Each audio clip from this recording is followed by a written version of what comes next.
Podcast de consumo rápido, hoje aqui na Assembleia Legislativa com o presidente Marcelo Santos. Tudo bem, presidente? Tudo bem, Oséias. Um prazer estar aqui nesse consumo rápido que leva informação tão veloz para essa turma toda do nosso estado, especialmente para o norte do Espírito Santo. Pois é, nós vamos falar do norte do estado, mas antes eu queria começar falando com o senhor sobre um projeto muito importante, que ele fala sobre projeto Arranjos Produtivos. A Assembleia Legislativa, nessa ideia importante de se aproximar ainda mais do homem do campo. Qual a ideia central disso? Bom, primeiro é reconhecer na agricultura familiar a importância dela aqui na produção agrícola do nosso estado. E o projeto Arranjos Produtivos, ele tem várias fases, mas a principal fase dele é levar conhecimento para o homem e para a mulher do campo, para a agricultura familiar. Ele tem normalmente lá uma cultura e nós estamos levando a diversificação. Mas ao mesmo tempo que levamos a diversificação, nós queremos potencializar a cultura que ele tem e na diversificação levar mais conhecimento. Porque se você ficar dependente de uma única cultura, nós tivemos aqui uma mudança climática enorme. Choveu pra caramba e a chuva passou do seu tempo. E aí o café florou antes do tempo. Com isso, naturalmente, vai comprometer a produção de café.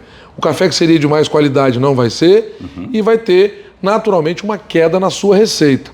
Com a diversificação na agricultura, ele não fica dependente só do café. Ele pode ter ali o cacau, ele pode ter ali o abacaxi, ele pode ter ali outras opções com uma condição real, observando ali o terreno, observando o clima, observando que tipo de enriquecimento nós temos que fazer no solo que vai se adaptar àquela região, e aí diversificando, ele consegue ter uma produção maior, diversificado, naturalmente ampliando sua receita e não ficar dependente apenas de uma se tiver, por exemplo, a mudança climática drástica e comprometer, por exemplo, ali a produção de café dele.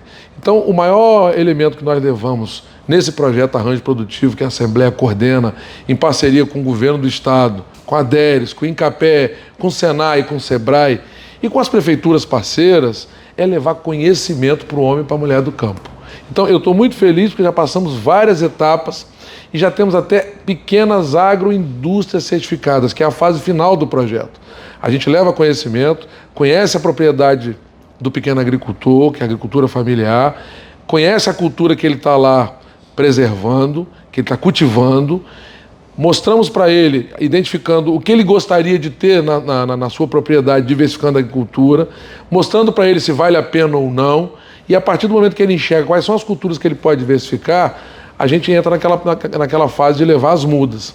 Acompanha a produção e no final, como não é apenas um agricultor da agricultura familiar, são vários, nós fazemos ali a certificação de pequenas agroindústrias. Então ele vai conseguir produzir numa escala maior, porque são vários, com um produto certificado que pode ser lançado no mercado e com a qualidade diferenciada. Você sabe que esse programa ele conversa muito bem com o norte do estado, com né? certeza. Linhares, Soretama, Rio Bananal, Jaguaré, que são municípios cafeicultores, mas que hoje também já diversificam. De repente estava faltando alguma coisa, esse empurrãozinho, né, que pode ser esse projeto de arranjo. E o mais legal, Azés, é que nós temos um edital onde nós fizemos por região. São 20 cidades que estão participando desse projeto Arranjos Produtivos, porque é o projeto piloto. E nós fazemos um edital publicando para que sejam adquiridas as mudas e o calcário. Mas ao invés de o Estado comprar, porque ele compra de uma única fonte quando ele faz o edital, nós fizemos uma coisa muito bacana, fazendo com que o dinheiro circule ali na comunidade.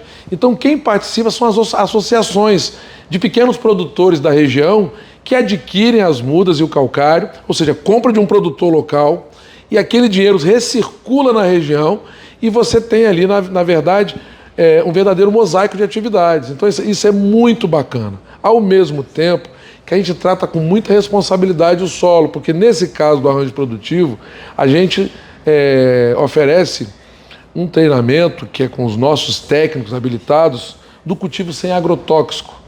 Então nós temos agricultura familiar de um produto que não tem agrotóxicos, preservando o solo e garantindo a melhor qualidade no meio ambiente. Muito bem.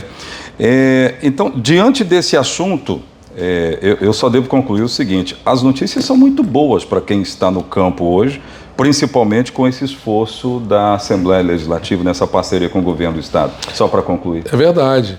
E eu pedi no edital que foi lançado no Palácio Anchieta, com a presença de toda a representação das 20 cidades, eu pedi ao governador que esse projeto se tornasse um projeto de Estado, aonde o governo pudesse, ele efetivamente, implantar essa política pública bacana nas 78 cidades, porque a Assembleia não edita política pública, ela acompanha, ela fiscaliza, ela sugere, mas quem realiza a política pública é o Executivo.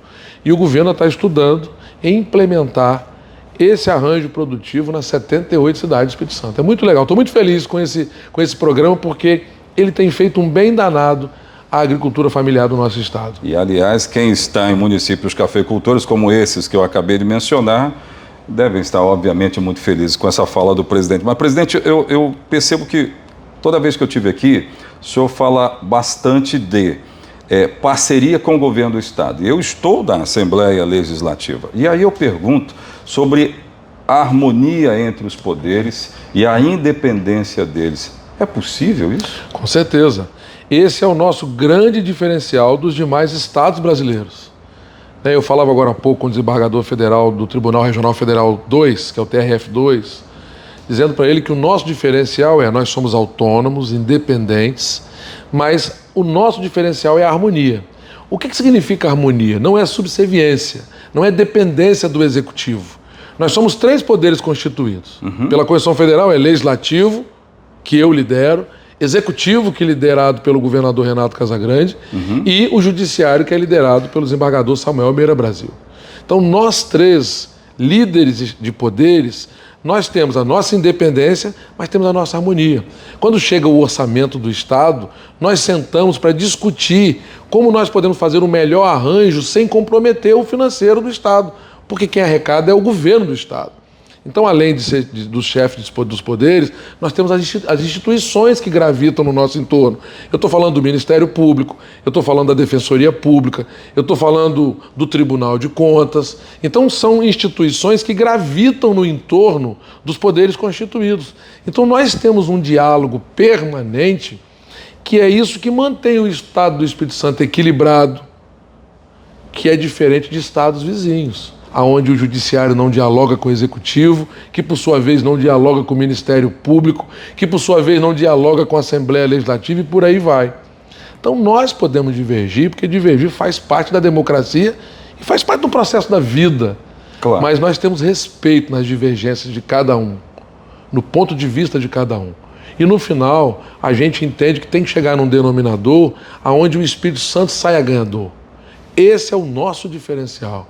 Então nós dialogamos permanentemente, mas preservando a nossa independência. E aí eu quero destacar o Renato, quando eu falo em parceria com o governador, porque de fato ele é um governador que tem parceria, é sensível, ele é que tem a chave do cofre. Mas a Constituição Federal dita claramente que o Estado Executivo não pode impedir o bom funcionamento do Legislativo nem do Judiciário, porque nós somos dependentes de 12º. E pelas mãos do governador Renato Casagrande, isso nunca aconteceu por conta desse diálogo franco, aberto, transparente, mas que tem independência. Só que eu contei. O senhor falou na palavra diálogo mais de 6 vezes. Esse é o ponto? Esse é o ponto. Eu toco a minha vida pessoal e institucional e parlamentar com as lideranças que eu tenho em relação com o diálogo. Mas antes do diálogo tem uma outra palavra, respeito. Porque não adianta eu ter diálogo com você se eu não tiver respeito. Claro. Então, o princípio meu é respeitar a opinião de qualquer um, mesmo eu não concordando. Eu posso não concordar, mas eu respeito ela. E eu tenho diálogo. Então, é esse diálogo que mantém uma Assembleia, mesmo uma composição tão heterogênea, mas uma Assembleia que produz resultados positivos para o Espírito Santo, que debate, levanta a sua tese. E muita gente questiona, porque o deputado tal está errado, a deputada tal está certa ou está errada. Não tem aqui. Aqui cada um representa a fatia dos seus iguais. Ele está ali com um mandato representativo. E esse mandato é importante para a sociedade. Ele foi eleito para fazer um papel e representar. E ninguém aqui é dono da verdade para dizer de quem está certo ou errado. Por isso que ela é uma casa representativa do diálogo, do respeito e a Casa do Povo. Eu quero tocar agora num assunto que a Assembleia Legislativa teve que lançar mão numa situação que não era comum da gente ver aqui. O caso do capitão Assunção. É importante o cidadão capixaba e brasileiro entender o papel de cada um, né? A Constituição Federal ela é muito clara. Nenhum deputado, após ser diplomado, e muito mais ainda empossado, pode ser preso, salvo em flagrante delito. No caso do deputado capitão Assunção, a denúncia que decretou a prisão dele, proferida pelo ministro do Supremo Tribunal Federal, ela já foi depois de uma denúncia feita há mais de 1 ano e 3 meses. Ou seja, em tese, prejudicada. Então, a partir do momento que foi decretada a prisão dele, não foi perca de mandato, perda de mandato, prisão preventiva dele, a Constituição diz que a Assembleia Legislativa pode ou não. Ela pode deliberar pela manutenção da prisão ou ela pode sustar os efeitos da decisão do Supremo Tribunal Federal. É prerrogativa do parlamentar, de qualquer esfera de poder, aqui no Estado, lá no STJ e no Supremo Tribunal Federal. E com toda responsabilidade, eu convoquei os meus colegas deputados para instituir um rito de como seria a avaliação dessa decisão proferida pelo Supremo Tribunal Federal e de que nós não poderíamos abrir mão daquilo que está previsto na Constituição Federal, que é julgar na oportunidade que a Constituição nos dá, sem adentrar no mérito. Porque o julgamento é de oportunidade, ou seja, tem a oportunidade da Assembleia de manter a prisão ou de relaxar, sustando os efeitos da decisão. E nós entendemos, por maioria, de que ela era extemporânea. Ela tinha perdido o prazo, o objeto. Então nós sustamos, naquele momento, os efeitos da decisão do ministro do Supremo Tribunal Federal, que na verdade causou um frisson danado no Brasil inteiro. E todo mundo me ligava perguntando como é que o Marcelo, o herói brasileiro, eu não me considero herói, não me considero paladino da moralidade. Eu meramente cumpri o que está previsto na Constituição Federal. E acredito que todos os chefes de poder, qualquer um cidadão, iria me cobrar essa responsabilidade. E eu me autocobrei. Vou cumprir o que está previsto na Constituição Federal. Vou colocar em plenário e, na reunião que tivemos, eu nomeei para presidir e relatar a comissão especial o deputado Lucas Escaramuça, da cidade de Linhares, pela sua competência, seriedade e, principalmente, porque ele iria fazer um parecer isento de qualquer influência, meramente cumprindo o que está previsto na Constituição Federal. E assim foi feito. Nós temos o deputado capitão Assunção conosco, trabalhando e produzindo bons resultados. O senhor gostaria de colocar mais alguma coisa para a gente encerrar esse podcast? O que eu quero dizer para o cidadão capixaba, primeiro é orgulho e um prazer de estar com você aqui, Osés. Obrigado. Muito legal, né? Você tem um papel importante na região norte, na cidade de Linhares, pela responsabilidade como você trata o cidadão que do outro lado da linha assiste você, ouve você, está plugado lá com você na rede social. A Assembleia Legislativa tem um papel importante, pouca gente sabe. Não tem um prego nesse Estado colocado com dinheiro público que não passou pela autorização dessa casa. Qualquer obra do Estado que foi transferido recurso para a prefeitura, seja um hospital, seja uma ponte, um caminho do campo, uma pequena e simples academia popular, para ela estar lá, o ano passado nós tivemos que autorizar o governo para garantir esse recurso para ser executado. E aí, nós fiscalizamos depois a execução dessas obras pelas comissões pertinentes e fiscalizamos os atos do Executivo. Então nós temos um papel vital na vida dos cidadãos, na saúde, na educação, na segurança, no lazer, em todas as áreas. Então as pessoas precisam conhecer melhor o trabalho do deputado e da Assembleia, porque ela entra direto na vida das pessoas.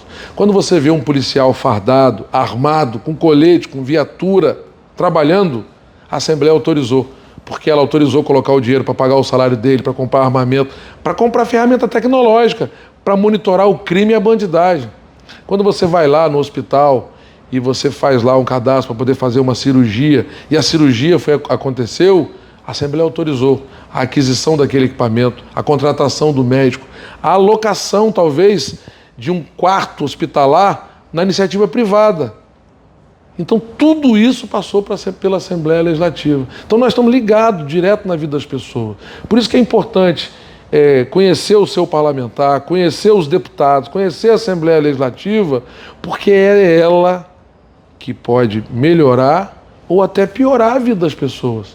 Se você tem um parlamentar que não está nem aí do como funciona e para que serve o mandato para a vida das pessoas, naturalmente vai produzir a Assembleia muito menos. Quando você tem um olhar diferenciado e elege um bom deputado, deputada, mulher, homem, para te representar, pode ter certeza que a Assembleia vai produzir mais e melhor, porque ela vai cobrar do governo do Estado as ações necessárias em todas as áreas e vai colocar no orçamento do Estado aquilo que o Estado talvez não conseguiu enxergar. Por isso que o nosso mandato é participativo. Por isso que eu vou lá na comunidade, por isso que eu falo de arranjo produtivo, por isso que eu fiscalizo ponte, por isso que o aquaviário voltou, por isso que liga uma rodovia a uma cidade a outra, por isso que você tem uma agricultura forte, porque a gente garante incentivo fiscal para o pequeno, para o médio e para o grande. E quando eu falo pequeno, médio e grande, eu falo em produção em escala. Escala de produção. Não estou falando do pequeno porque ele é menorzinho, não. Pelo tamanho de produção mesmo. Mas todos eles têm uma importância vital para a gente. A agricultura familiar tem uma importância igual àquele que produz uma escala muito maior. Então, esse é o papel da Assembleia. Então, eu queria chamar a atenção dos cidadãos para que pudessem observar mais o seu deputado e também acompanhar para entender que lá na frente ele vai ter que manter o seu deputado ou renovar, diante do trabalho que ele apresenta e como ele se comporta e as posições que ele marca aqui na Assembleia, defendendo os interesses do povo do Espírito Santo. Presidente, obrigado por ter falado conosco. Eu que agradeço, uma honra, já te falei. Valeu. Ronda Podcast.